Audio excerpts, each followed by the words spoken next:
हालास्य सुंदरम मीनाक्षी सुंदरम कल्याण सुंदरम कदम्ब one Sundaram.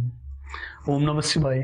मेरे Shiv channel पर आप सबका स्वागत है। सबसे पहले तो आप सभी शिव भक्तों के चरणों में मेरा प्रणाम। विघ्नहर्ता गौरी नंदन शिव पुत्र देव में सर्वप्रथम पूज्य श्री गणेश जी भगवान के चरणों में प्रणाम करते हुए और भगवान शिव के चारों आचार्य श्री ज्ञान संबंध त्रिनावक्र सुंदर मूर्ति और माणिक वासगर के चरणों में प्रणाम करते हुए, भगवान शिव के सभी भक्तों के चरणों में प्रणाम करते हुए, अरुणाचल का महात्म्य गाते हुए हम कदम्ब वन की महिमा इस वीडियो के थ्रू प्रारंभ करने जा रहे हैं, जिसे कदम्ब वन महात्म्य या फिर एक अद्भुत पुराण जिसे भगवान शिव का बायां नेत्र कहा गया है, परमज्योति मुनिवर कृत तिरुविलियाडल पुराणम का प्रारंभ इस वीडियो के माध्यम से कर रहे हैं। तिरुविलियाडल, तिरु अर्थात श्री और विलियाडल अर्थात अलौकिक लीलाएं, यानी भगवान शिव की अलौकिक लीलाएं, ये तिरुविलियाडल पुराणम है।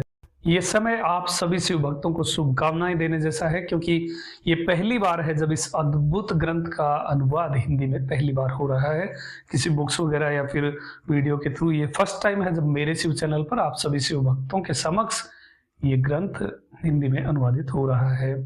और इतनी अद्भुत महिमा इस ग्रंथ की है, इसे बायां नेत्र भगवान शिव का बताया गया है। क्यों बताया गया है? क्योंकि इसमें कदम्ब वन की महिमा है। जैसा कि मैंने वीडियो के स्टार्टिंग में ही एक श्लोक बोला था, कदम्ब वन सुंदरम। कदम्ब वन में भगवान शिव सुंदरेश्वर के रूप में विराजते हैं, जैसे अभी प्रेजेंट में तमिलनाडु के मदुरई शहर के रूप में जाना जाता है।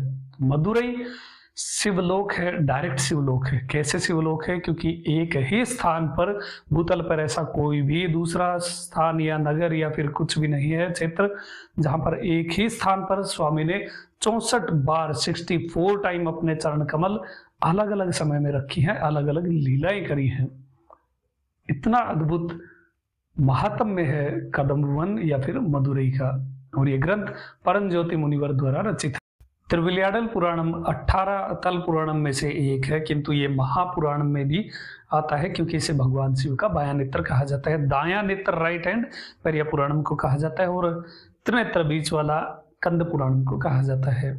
बहुत ही इंपॉर्टेंट ग्रंथ है क्योंकि इसमें परमज्योति मुनिवर द्वारा संकलित एक ही ग्रंथ में 64 लीलाओं को दर्शाया गया है जो भगवान शिव ने कदम्ब वन या फिर मदुरई में की थी। एक छोटी चिड़िया से लेकर के इंद्र तक पर भगवान ने अनुग्रह किया। सारी कथाएं आप सभी शिव भक्तों के लिए इस चैनल पर आने वाली हैं और शिव की इतनी लीलाएं हैं। आप जो एक थिंकिंग एक बना रखी थी, वैसे तो बहुत सारे शिव भक्त जो इस चैनल से पहले से जुड़े हैं उनके माइंड सेट चेंज हो चुका है कि शिव केवल शमशानवासी भोला बाबा या फिर ये केवल इतने नहीं है, सर्वव्यापी सर्व ऐश्वर्य के प्रदायक हमारे स्वामी भगवान शिव हैं। और इतने सारे उनके स्वरूप हैं, इतने सारी अनुग्रह की लीलाएं हैं जिन्हें स्मरण करने मात्र से ही हम अनुग्रहित होते हैं, परमानंद को प्राप्त होते हैं।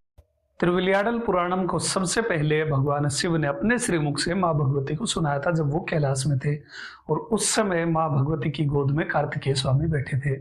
बाद में यही कथाएं कार्तिकेय स्वामी ने या मुरुगन भगवान ने ये अगस्त मुनि को सुनाई। अगस्त मुनि ने फिर यही कथाएं वेदव्यास जी को सुनाई। वेदव्यास जी ने इन कथाओं को स्कंद पुराण में संग्रहित किया था, किंतु अभी जो आप संक्षिप्त स्कंद पुराण खरीदते हैं उसमें ये सब चीजें नहीं है, बहुत सारी चीजें छुपा ली गई। किंतु सौभाग्य ये है कि दूसरी लिपियों में ये ग्रंथ अभी भी सुरक्षित हैं और उन्हीं में से एक ये तिरुविलियाडल पुराणम का हिंदी अनुवाद इस चैनल पर हो रहा है, जिसमें भगवान शिव के 64 लीलाओं का वर्णन है।